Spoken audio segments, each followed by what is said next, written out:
안녕하세요, 자이언입니다. 인생의 여정에서 가치 있는 시간을 만들고자 하는 유튜버입니다. 서로의 생각을 나누며 더 깊이 생각해보는 시간이 되기를 바랍니다. 소시오패스와의 대인관계에서는 항상 조심해야 하며 상황에 맞게 적절한 대처 방법을 선택해야 합니다. 주변 사람 중에 있을 수도 있는 소시오패스를 미리 인식할 수 있는 법과 그들에게서 나를 지킬 수 있는 법을 알려드리겠습니다. 1. 열정 부족. 소시오패스는 일상적인 삶에서 열정이나 취미에 대한 관심이 거의 없습니다. 따라서 삶에 대한 책임감이나 목표를 가지는 것이 어렵다고 생각할 수 있습니다. 2. 공감 불능. 소시오패스는 다른 사람의 감정이나 관심을 이해하기 어렵습니다. 이로 인해 상대방이 느끼는 감정에 대해 공감하지 못하고 자신의 입장을 강요하기도 합니다. 3. 권력 욕구.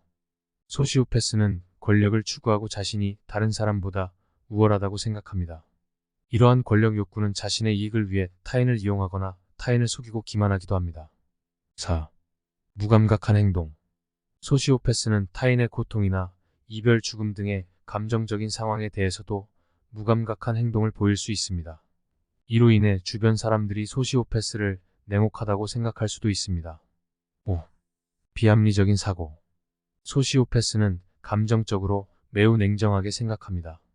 이러한 태도는 때로 비합리적인 판단이나 행동을 일으키며 가끔은 범죄 행위까지 이어질 수도 있습니다. 6. 경쟁심이 강함.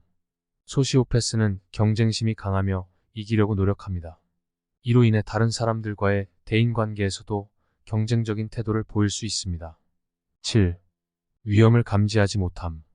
소시오패스는 자신이나 다른 사람들이 위험에 빠졌을 때 일반적으로 감지하지 못합니다. 8. 왜곡된 감정. 소시오패스는 감정을 제대로 인식하지 못하며 이에 따라 진짜로 느끼는 것보다 감정을 왜곡하여 나타냅니다. 소시오패스에게 빠져들지 않고 건강한 대인관계를 유지하는 방법을 알려드리겠습니다. 1. 거리를 두기.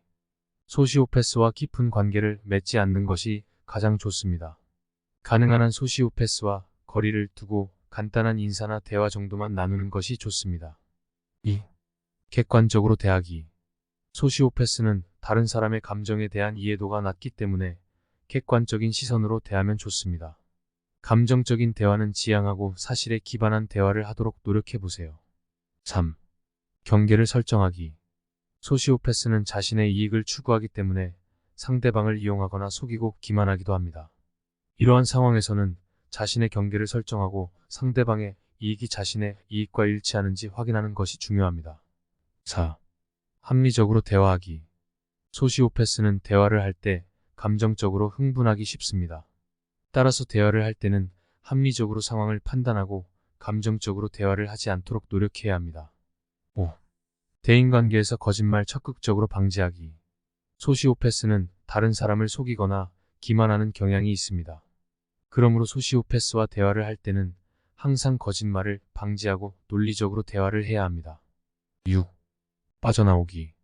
소시오패스와의 대인관계가 어렵거나 상황이 위험하다고 판단되면 빠르게 대인관계를 끊어야 합니다. 그러면 소시오패스로부터 자신을 보호할 수 있습니다. 따라서 소시오패스와의 대인관계에서는 항상 조심해야 하며 상황에 맞게 적절한 대처 방법을 선택해야 합니다. 소시오패스와의 대화에서는 항상 자신의 감정과 의견을 분명하게 표현하고 상대방의 감정과 의견을 존중하며 상황을 합리적으로 판단하는 것이 중요합니다. 또한 자신의 안전을 위해서는 소시오패스와의 대화나 대인관계를 지양하는 것이 좋을 수도 있습니다. 구독과 좋아요는 영상 제작에 큰 힘이 됩니다.